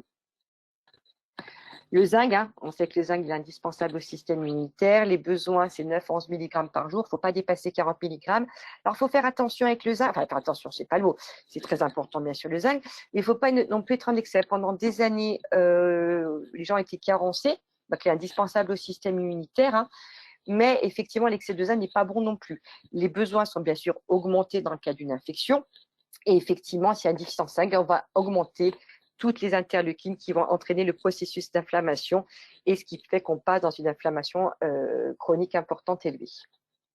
Le magnésium, donc le magnésium, vous trouvez là chez Oligo Santé, c'est du magnésium, c'est du glycérophosphate de magnésium, donc qui est bien supporté, qui est bien absorbé. C'est de l'ordre de 300 mg. Donc, il ne faut pas hésiter à augmenter, c'est pareil. Ça a été du stress, l'infection est du stress. Et puis, ça régule énormément de choses. Ça va réguler le taux de sucre sanguin, ça va réguler la fonction immunitaire, on oublie souvent. C'est indispensable à l'activation de la vitamine D. Donc, le magnésium, il n'est pas que pour le stress, mais également pour toutes ces actions-là sur l'immunité, sur l'inflammation nerveuse, pour stimuler aussi nos mitochondries. On va le reprendre, nos petites mitochondries qui sont nos usines à produire de l'énergie. L'ATP, quand on est crevé, quand on est à plat, il faut que nos mitochondries fonctionnent, et le magnésium est indispensable. Donc, il faut vraiment penser à systématiquement mettre les patients sous magnésium. Alors, on va lutter contre la fatigue. On l'a un peu vu avec le magnésium, il y a d'autres choses que l'on peut travailler, bien sûr. Alors d'abord, les règles hygiéno-diététiques, ça c'est quand même la base. Effectivement, plusieurs choses. D'abord, il faut que les gens arrêtent de manger du sucre en permanence. Et le sucre, c'est pas le gâteau du manche, c'est toutes ces farines raffinées. On mange 50 fois plus de sucre qu'il y a une centaine d'années, c'est une catastrophe. Chaque fois qu'on mange du sucre en excès, on va faire une augmentation de l'insuline. L'hyperinsulinisme va stimuler NF-κB et va faire de l'inflammation chronique. Donc, on est dans une population actuellement qui consomme beaucoup trop de sucre et qui fait donc de l'inflammation chronique. Et donc, ça dérègle la réponse immunitaire. C'est pareil, il y a une infection, paf, elle ne se régule pas parce qu'il y a de l'inflammation chronique. Donc, on va donner des conseils nutritionnels. Déjà, théoriquement, le matin, il faut arrêter de manger du sucre. Il faut fabriquer nos dopamines, nos noradrénaline pour être en forme, les catécholamines. Ça va être grâce à l'acide amidé, la tyrosine que l'on retrouve dans les œufs, fromage, jambon. Et c'est plutôt en deuxième partie de journée où là, pour fabriquer notre sérotonine, qui se transforme la nuit en mélatonine, ce qu'on appelle les indolamines, on mangera un petit peu d'aliments à pouvoir sucre en bas, typiquement les légumineuses qui vont être intéressantes pour fabriquer cette sérotonine. Et vous voyez, là, ma patiente, elle mange sur la photo du chocolat noir. Et effectivement, le chocolat noir peut être intéressant parce qu'il va permettre de nous apaiser et de fabriquer correctement notre sérotonine. Et bien sûr, on pensera à l'activité physique, même si les gens sont très fatigués. Alors, bien sûr, on peut leur dire de faire un marathon, mais l'activité physique va jouer justement pour limiter la fatigue. Donc, il va falloir déjà leur donner des conseils alimentaires et d'essayer de bouger un peu. Alors, on va s'occuper dans la fatigue, on va penser à la méthylation. Je vous rappelle que la méthylation, c'est quoi? C'est donner un groupement CH3 à l'atome de carbone, 3 atomes d'hydrogène. Cette méthylation, on l'a fait tout le temps. Toutes nos cellules, enfin, on n'arrête pas de le faire toutes les milliards de secondes, je sais pas, on n'arrête pas de le faire. Et c'est très important pour plein de choses. D'abord, pour justement avoir trouvé si on a un déficit de méthylation, ça ne fonctionne pas correctement, on va avoir une faiblesse musculaire, on va avoir de la fatigue justement, des déclins cognitifs, des maladies cardiovasculaires, des pathologies hépatiques, des cancers, des dépressions, de l'obésité. Et ça, c'est tous des cofacteurs qui font que dans une pathologie, déjà, on a déjà une pathologie de terrain, diabète, obésité, fatigue, paf, on se rajoute le Covid. La Covid, il est évident que ça va évoluer sur un Covid long, c'est certain. Donc, comment on évalue les troubles de méthylation? C'est en dosant l'homocystéine. Si elle est, alors elle est bonne quand si elle est supérieure à 7, pardon, on est en hypométhylation. Il faut qu'elle soit inférieure à 7. En France, en général, on dit 11, mais c'est mieux d'être en dessous de 7. Alors, je vous rappelle juste le cycle de la méthylation. Comme je vous disais, on parle d'un acide amylé soufré en haut. qui va donner un groupement CH3, hein, donc un groupement méthyle. Et donc, une fois qu'il a donné le groupement méthyle, cet acide aminé, il va aboutir à l'homocystine, qui peut être bien aussi, elle a ses fonctions, elle va donner une glutathion, mais si elle s'accumule trop, elle va être toxique, elle va expliquer ses problèmes d'hypométhylation, donc il faut qu'elle soit relancée en permanence. Elle a deux voies pour être lancée. On a la voie de gauche qui est la cycle des folates, hein, vitamines B6, B9 et B12, et la voie du milieu qui contient la choline et la bétaïne. Le problème, c'est que sur la voie des folates, on a un polymorphisme génétique qui est assez fréquent, c'est-à-dire qu'on n'arrive pas à aboutir à la méthyltétrahydrofolate, la vitamine B12, qui va rentrer dans le cycle parce que l'enzyme, la MTHFR, ne fonctionne pas. C'est là-dessous, il y a le polymorphisme génétique. Et donc, chez Oligo Santé, ils ont sorti l'Oligo Projet qui, justement, va vous permettre de relancer systématiquement votre homocystéine. Si votre homocystéinémie est supérieure à 7, vous pouvez donner du projet à 1 gélule par jour pendant 2 ou 3 mois. Les résultats sont spectaculaires parce que dedans, il va contenir le quadrifolique qui va court-circuiter cette enzyme qui a un polymorphisme génétique sur le cycle de gauche et va contenir également la voie du milieu, la choline et la bétaïne pour être sûr que l'on recycle notre méthionine. Donc, important de vérifier la méthylation dans tout ce qui est problème de fatigue chronique et entre autres après un Covid, après une infection. On va booster nos mitochondries, nos petites usines à fabriquer l'énergie, hein, cette petite bactérie qu'on a phagocytée il y a des millions d'années, qui nous ont permis de fabriquer donc, de l'ATP grâce à l'oxygène, ce qui a fait qu'on était beaucoup plus rentable, on a beaucoup plus d'énergie. Hein. Donc, l'oxygène nous a été utile par la chaîne respiratoire. En fait, l'oxygène va permettre de faire ce qu'on appelle la phosphorylation oxydative et produire de l'ATP. Ces mitochondries, il y en a dans toutes nos cellules, parfois plein en fonction des cellules et en fonction des organes, particulièrement au niveau du cœur, du cerveau et du muscle. D'accord ? Bien, effectivement, si on a une dysfonction de ces mitochondries, on va ralentir le métabolisme, on va avoir une baisse du rendement, on va avoir du stress oxydatif et de l'inflammation qui va s'installer. Et donc, on va être plus vulnérable aux pathologies. Et c'est pareil, tous ces terrains-là, c'est des gens aussi, tous ceux qui ont évolué vers des complications, bien sûr, des cas exceptionnels, on retrouve souvent des terrains avec des dysfonctionnements de l'organisme. Déjà, un terrain qui était vulnérable, ça va entraîner de la fatigue et on va aboutir sur des Covid longs. Alors, ces petites mitochondries, qu'est-ce qui va les nourrir? Là, je vous ai mis un petit peu près tout ce qui les nourrit. Hein, vous avez le schéma. Donc, bien sûr, on va lutter contre le stress oxydatif parce que ces mitochondries, en fait, elles ont comme pour but de nous fabriquer de l'énergie, mais c'est un prix à payer. Ça fabrique du stress oxydatif aussi. Donc, il faut lui donner à cette mitochondrie certains antioxydants comme l'acide lipoïque, le resveratrol, le Q10. Ah, le Q10, très important, le Q10 pour la fatigue. Hein, le coenzyme Q10, on a plein d'études qui montrent que les carences en Q10 vont entraîner de la fatigue. Il faut savoir aussi qu'à partir de 40 ans, on fabrique moins de Q10. Donc, nos mitochondries vont moins bien fonctionner aussi. On va avoir des enzymes aussi qui vont nous permettre que le métabolisme de ces mitochondries fonctionne correctement. Donc là, vous avez l'acétylcarnitine aussi, qui va permettre de faire rentrer les acides gras dans la mitochondrie. Bien sûr, nos oméga 3, bien sûr, la vitamine E. Donc ça, c'est tous des cofacteurs qui sont nécessaires à l'activation de ces mitochondries. Et donc, il y en a un que j'aime bien chez Oligo Santé, il y en a plusieurs qui vont travailler sur la mitochondrie, mais j'aime bien lui. Il s'appelle oligo-anti-âge. Et j'aime bien parce qu'on va retrouver à peu près tous les nutriments de notre mitochondrie. Et sur la fatigue, c'est vraiment important. On a vraiment des résultats hyper intéressants. C'est une gélule par jour, au moins pour 2 mois. Et vous aurez vraiment des résultats vraiment surprenants. Les gens vont vous dire vraiment, moi j'ai eu des patients qui m'ont dit, mais vous m'avez sauvé la vie, entre guillemets, parce qu'ils étaient tellement fatigués de ce Covid qu'ils ne s'en remettaient pas.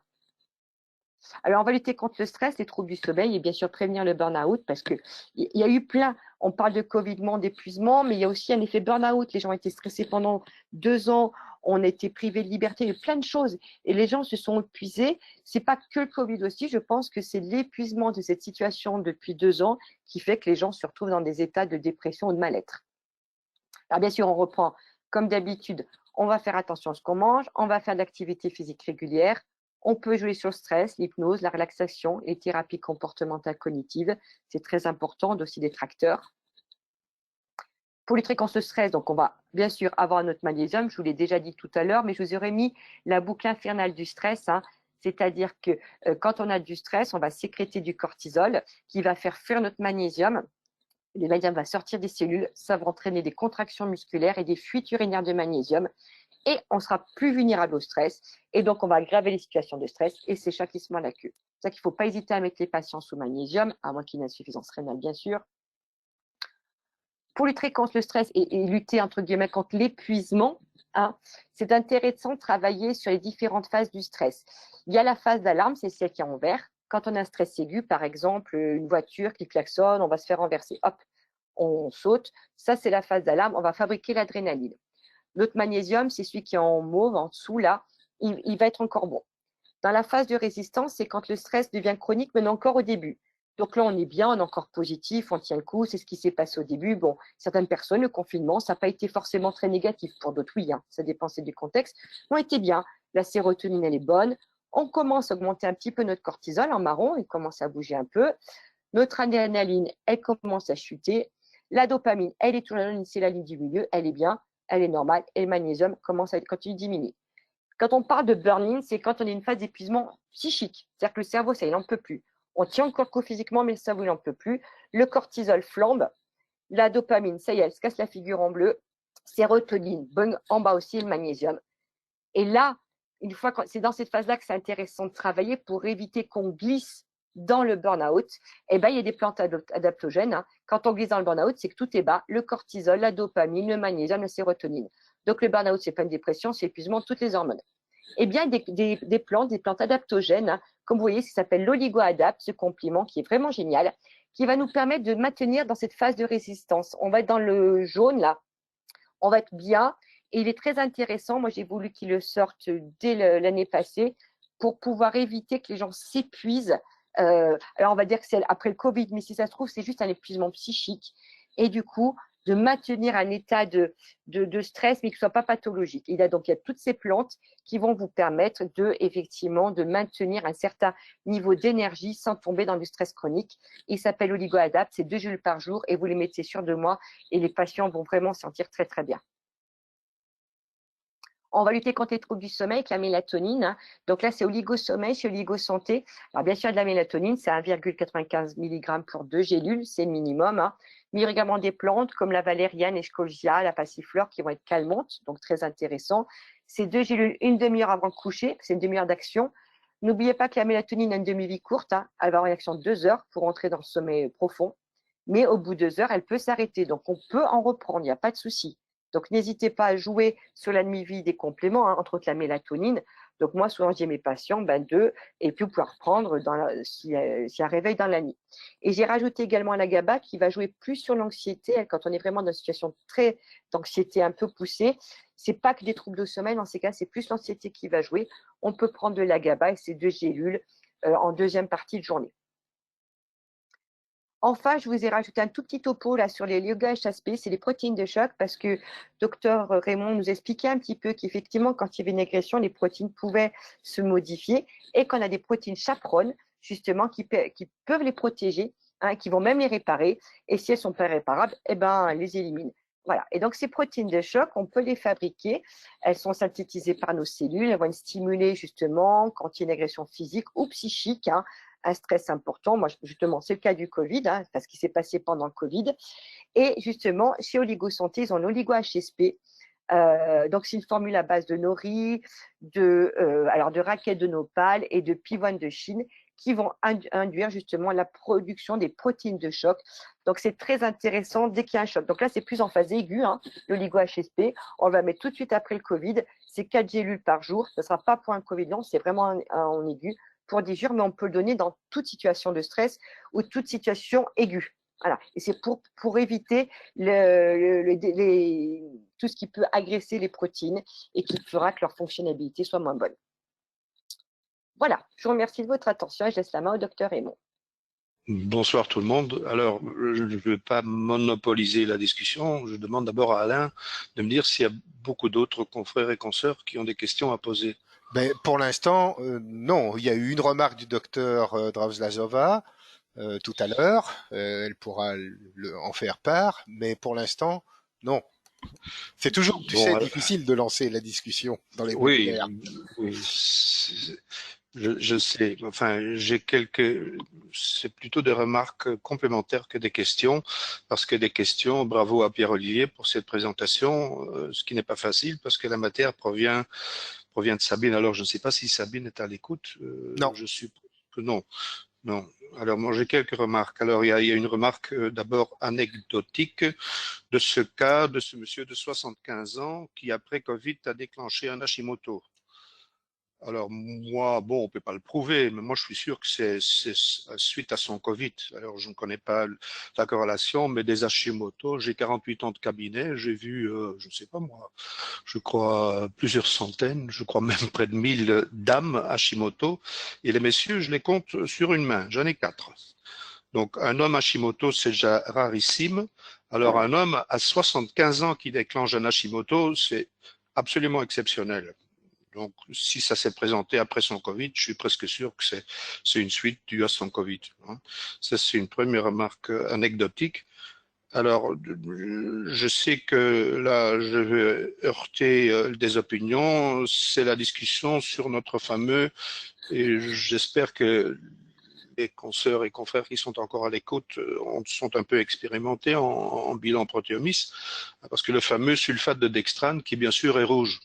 Alors, il est rouge parce qu'il est neutre. La couleur attribuée à paramètre est une logique de laboratoire qui forcément n'est pas à 100% transmissible sur la clinique quotidienne. Le sulfate de dextrane, quand il est entouré d'autres paramètres rouges, à ce moment-là, il est lipidique, c'est évident. Et bien sûr, c'est comme l'a dit Pierre-Olivier, il porte en lui un élément de risque cardiovasculaire.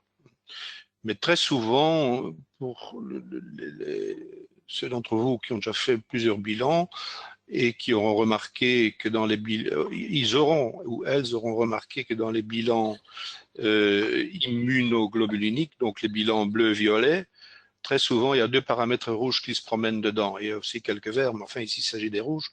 Et les 2 rouges, c'est le dodésulfate rouge et surtout le sulfate de dextrane rouge.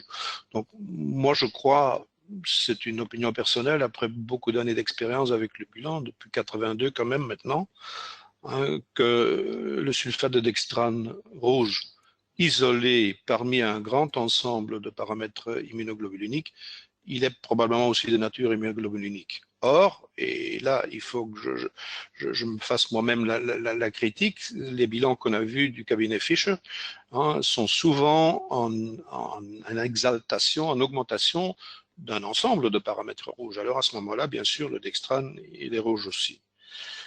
Puis j'ai une troisième remarque, c'est que là encore, je ne sais pas si je vais heurter des opinions, et il faudrait qu'on en discute avec Madame Fischer. Je ne vois pas trop le lien entre les mastocytes et les lipoprotéines.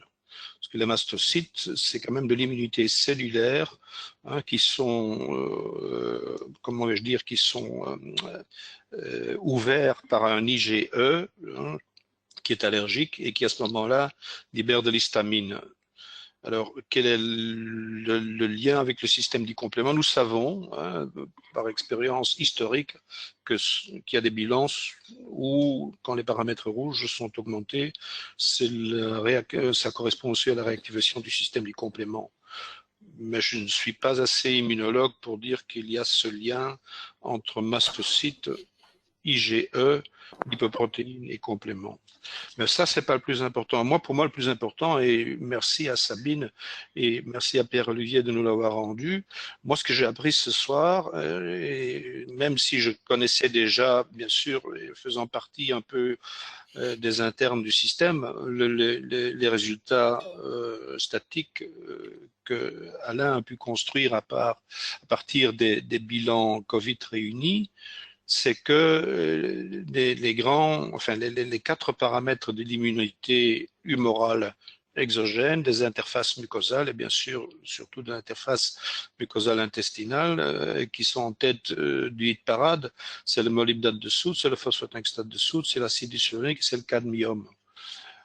Or, nous avons toujours dit, comme pour la plupart des prescripteurs, l'ensemble ou le vaste ensemble de tous ces paramètres violets forme un handicap, pour être sincère, un handicap de lecture, parce que c'est un très vaste ensemble et c'est assez hétérogène, que pour savoir si un bilan est surtout ou essentiellement présente une réaction d'immunité humorale que nous avons introduit comme diagnostic différentiel soit exogène, soit endogène lié aux endocrines.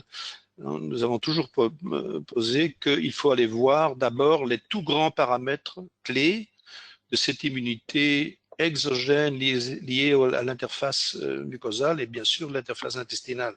Alors ces paramètres-là, c'est le Takata et le Popper. Et ces paramètres sont à leur tour très fortement corrélés, et c'est la seule partie du bilan où c'est le cas, liée aux macroglobulines, alpha 2, bêta et gamma. Alors, il faudrait retourner en arrière, mais on n'a pas le temps, mais je peux vous certifier, j'ai bien observé tous ces exemples du cabinet Fischer. Hein, c'est presque jamais on voit, surtout dans les phases plus récentes, après le Covid, l'infection Covid, on voit réagir ces paramètres-là. Donc moi, j'ai appris grâce à cette récolte de bilan avec le Covid qu'il y avait un bilan où c'était très récent après l'infection sévère. Et ça, bon, ça ne nous étonne pas. Si sévère, c'est l'immunité cellulaire immédiate.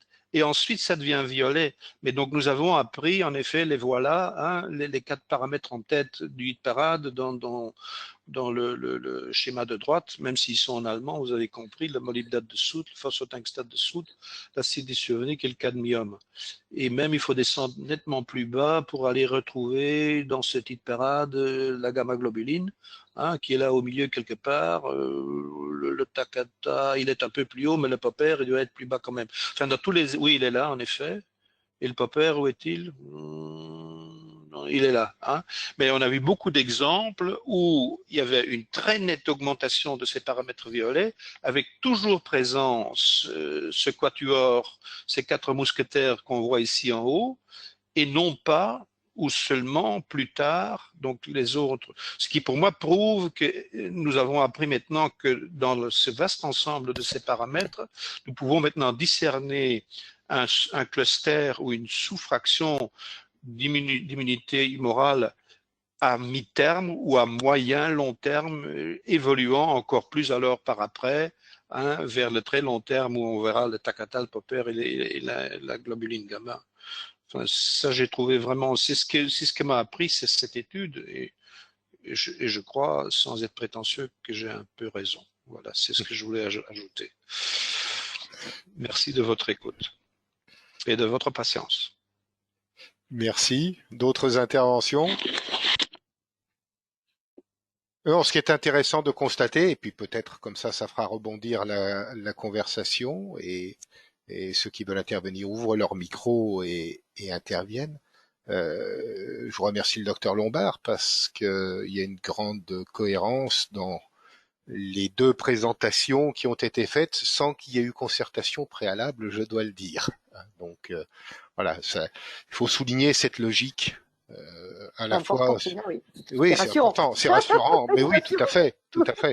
Entre la partie état du terrain d'un côté et voilà, et la partie thérapeutique que vous pouvez apporter de l'autre côté. Voilà, c'est ce que je voulais personnellement souligner. Oui, docteur Drauzazova, ouvre ton micro, s'il te plaît.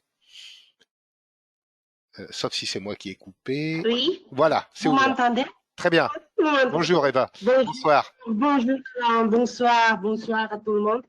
Bon, oui, alors j'ai posé quelques questions. Alors, le contrôle, quand je vois la conclusion, et quand j'ai vu les tests comparatifs, souvent un mois après, autour de 3 jusqu'à 6 mois après, un an après, alors est-ce qu'on peut dire que si je veux contrôler le terrain biologique de patient, et constater en quel état il se trouve, c'est bien faire ce contrôle une année après tout ça, après soit la maladie ou bien après injection, voilà. Une année après, je vois que souvent ça rentre en normalité. Bien sûr, sous la condition que j'ai un test initial et le patient a été traité. Alors, je vais peut-être répondre. Effectivement, il est judicieux de faire un contrôle un an après, mais à la limite même, il est judicieux de faire un contrôle en cas de problème de récupération post-Covid, de faire un contrôle plus tôt, justement voir si notre patient suit l'évolution naturelle de ce Covid qu'on a pu appréhender par cette étude, ou si on se trouve dans une situation anormale, de manière à essayer de corriger cette situation anormale, soit par une persistance d'une augmentation forte des tests larges, notés en violet, soit par une augmentation anormale des tests lipidiques, qui peut laisser suspecter un risque accru de manifestations cardiovasculaires. Parce oui, que l'étude que j'avais vue indiquant une persistance du risque cardiovasculaire pendant presque un an en Covid, c'est quand même frappant. Alors, bien entendu, c'est pas tout le monde. Oui, tout à fait. Mais, oui, absolument. Ça, j'ai posé aussi la question si je vois que l'augmentation lipidique est hyper rouge, hein, l'augmentation hyper rouge est persistante dans le cas post-Covid ou bien post-injection. Est-ce que je dois suspecter, est-ce que je suspecte d'ailleurs risque cardiovasculaire, même s'il n'y a pas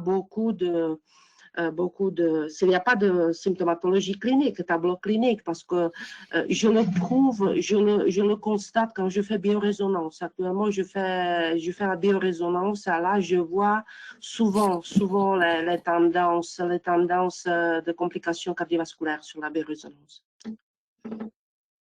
Oui, à mon avis, il faut le vérifier. Oui. Et puis, j'ai eu également un autre cas de figure avec un patient qui, après un Covid, restait épuisé plusieurs semaines après, mais avec une persistance des tests acides, des tests inflammatoires cellulaires, qui logiquement auraient dû régresser dans les premières semaines. Et qui, là, pour ce cas-là, était un bilan qu'on appelle hypervert, nous, dans notre jargon. Donc, peut-être 2 ou 3 mois après un Covid, chez un patient qui restait épuisé, avec des manifestations ORL qui persistaient, avec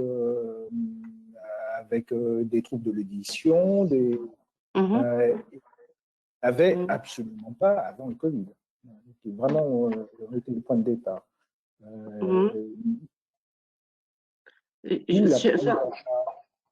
La prise en charge à partir de l'indication du bilan a permis vraiment d'accélérer sa guérison. Oui, tout à fait. C'est ce que je constate aussi, qu'il y a persistance des atteintes muqueuses pulmonaires, gastro-entérologiques, ça persiste aussi. Ce que je compte vérifier avec protéomis, avec aussi hypervert, avec la signification hypervert. C'est ce que je constate aussi. Voilà. Oui, après, oui, j'étais étonnée quand j'ai vu les comparatifs. Moi, personnellement, j'attendais plus des attentes immunitaires en forme de hyperréactivité, hyperviolet. Et ben, finalement, ce n'est pas le cas. Ça revient, et ben, c'est tant mieux qu'un an après, je vois qu'il y a vraiment un retour vers l'état initial. Ça j'étais surprise. C'est vrai que c'est un enseignement de cette étude, effectivement. Oui, tout à fait. Du retour dans le cas de figure classique, on a un retour à la normale et ce retour à la normale qui se fait en accélérer le processus à l'aide de cette prise en charge et puis à l'aide des éléments tout à fait probants que nous a indiqué Madame Lombard, avec cette prise en charge sur le côté immunitaire, parce que sur le moyen et le long terme, c'est ce qui nous préoccupe le plus. Et puis, tout à fait intéressante dans la prise en charge du stress associé à cette phase de Covid. Alors, c'était peut-être plus marqué dans les 2 premières années de pandémie. On a l'impression maintenant, vu le nombre de cas, que ça n'est pas forcément dramatique à chaque fois. Tout à fait, oui. Et c'est pas totalement vrai. J'ai eu cet après-midi, et c'est pour ça que je suis arrivé juste à la dernière minute pour présenter cette étude. J'ai eu cet après-midi, j'ai été un petit peu retenu par une consultation d'un patient que je connais depuis des années. Il se trouve qu'il sort de réanimation à la suite d'un Covid. Donc, il y a encore des formes aiguës et intenses actuellement. Voilà. Si je peux, pardon, j'ai une question du docteur Dethier et puis peut-être comme il se fait très tard, sauf vraiment si vous souhaitez rester, on pourra mettre un terme au webinaire. La question est la suivante, donc Anne-Marie Dethier, docteur Dethier qui pose l'augmentation. Je m'étonne de la non-concordance entre l'augmentation des D-dimères et les risques cardiovasculaires de protéomies. Question pour Sus, dit-elle, mais ça peut être question pour Pierre-Olivier aussi, pour les deux, pour la team. Hein? Alors, je ne vois pas Sus, donc Si, je vais être très courtois, je vais te passer le micro pour la réponse. Bon, c'est un peu un piège. Hein. je le prends comme ça.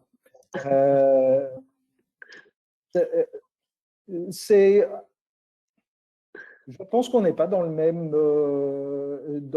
même temps d'observation.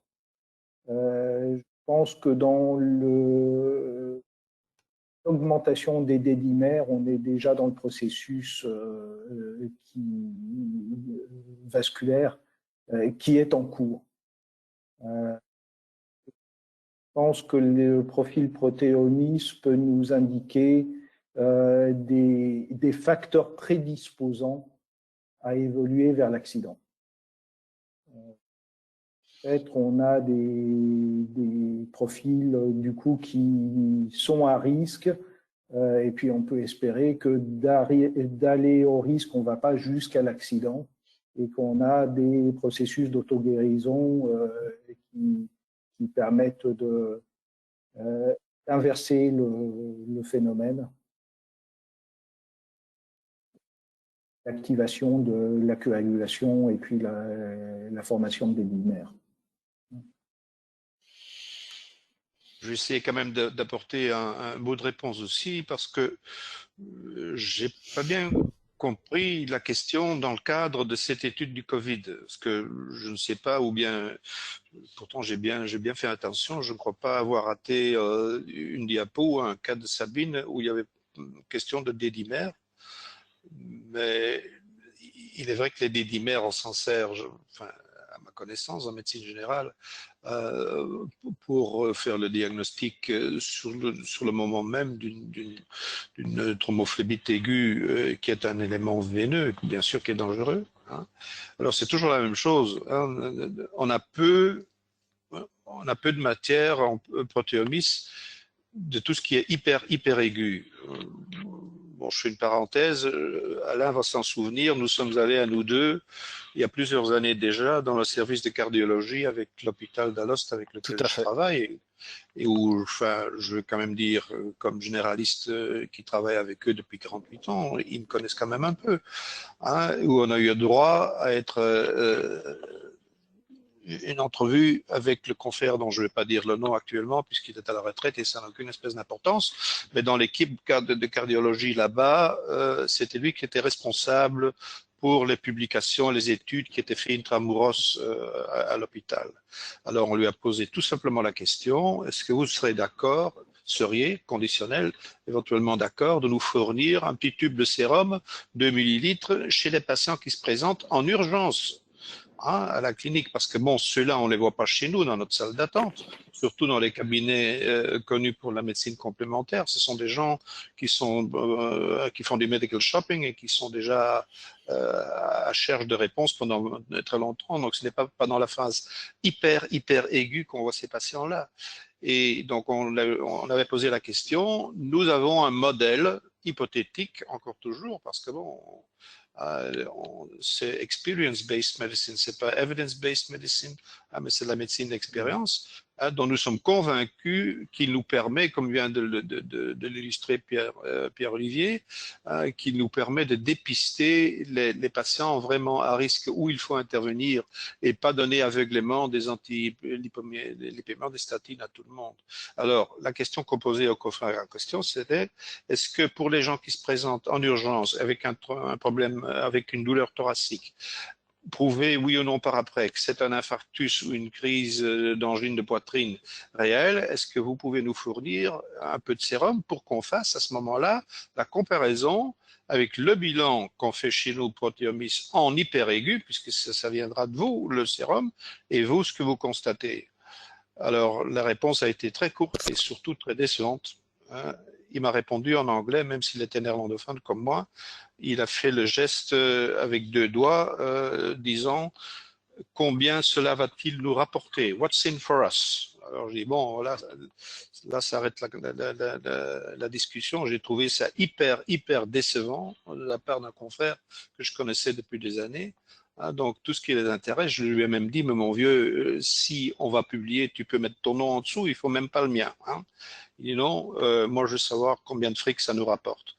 Bon, c'est une anecdote en parenthèse, ça je le sais bien, mais c'est vraiment donc pour dire est-ce que nous avons des bilans protéomiques qui ont été effectués sur le même sérum de la même prise de sang où le dédimère pour une thrombophlébite ou autre raison était fortement augmenté, je crois que non. Il faudrait qu'Alain fasse des recherches dans la base. Nous avons une grosse base De biologie classique. de biologie classique. Donc fait en correspondance avec le bilan. Donc nous savons que ça a été fait sur la même prise de sang. Mais est-ce qu'on va trouver beaucoup de dédimères dedans? Je ne sais pas, Alain, si tu pourrais le dire comme ça de mémoire, mais je crois pas. Non, je ne peux pas le dire de mémoire, mais j'en doute. Il y aura certainement pas un nombre, même relativement petit ou grand, pour être statistiquement valable. Ce qui est dommage, bien sûr, parce que c'est toujours par ce levier-là qu'on pourrait convaincre les confrères un peu sceptiques sur l'utilité du bilan. Alors, je ne sais pas si Madame de Thiers veut reposer sa question. Est-ce que la question des dédimères avait rapport à un bilan qui était dans la présentation, un bilan qui était présenté par le docteur Fischer? Ou est-ce que j'ai mal compris? Madame de Thiers, vous êtes là? Il y avait effectivement un bilan dans lequel il était parlé des dédimères avec un profil protéomique qui n'était pas extraordinairement oui. Tu peux le remontrer?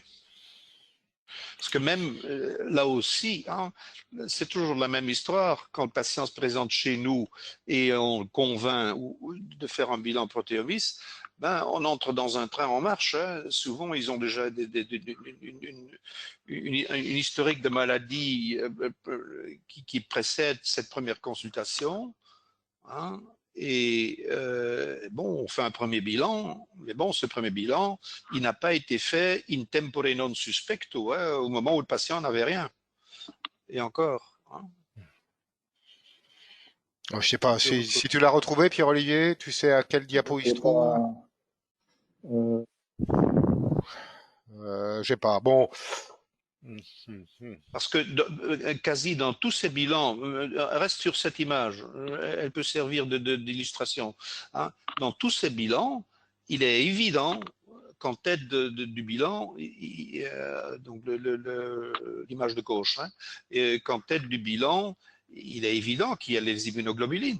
Et ça, c'est la réaction, on en est sûr actuellement, hein, de l'immunologie vis-à-vis des antigènes viraux. Mais bien plus loin, il y a du rouge, il y a du vert. Hein, si vous faites abstraction de la partie du bilan, je veux dire 1, 2, 3, 4, 5, enfin les 15 premiers paramètres, hein, ou regardez le bilan à partir du Burstein, hein, et faites abstraction des immunoglobulines qui sont au-dessus. D'ailleurs, ça prouve là aussi ce que je viens de dire, le sulfate dextrane et le dodecysulfate. Est-ce qu'ils sont rouges? Peut-être bien que oui, peut-être bien que non, parce qu'il y a d'autres rouges qui suivent. Est-ce qu'ils sont violets ou bleus? Peut-être bien que oui, peut-être bien que non, hein, parce qu'ils sont entourés de bleu et de violet. Mais le Burstein, là, il n'y a pas de doute. Hein. Ça, c'est du LDL, c'est le chlorure de calcium.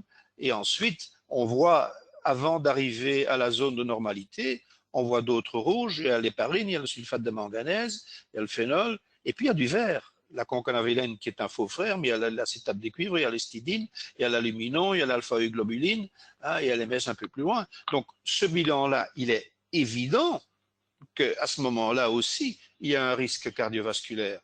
C'est indéniable. Oui, j'ai retrouvé, c'était à la fin, la diapo 43, une femme de 55 ans qui avait eu 3 épisodes de dysarthrie et avec embourdissement de la langue. Oui. Elle avait eu un rappel vaccinal en mai 2022. Oui, remonte la diapo où il y a des dimères. La 40 combien? La 43. 43, je pense. Okay, 43. Voilà, celle-là. Non, ça c'est la proposition. Oui, qu'est-ce que ça donne?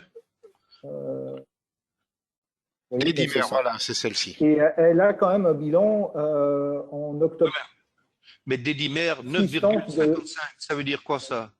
Parce que chez nous, c'est des unités allemandes, c'est des unités françaises. Pierre-Olivier, ça dit quelque chose? Ça sont des unités allemandes.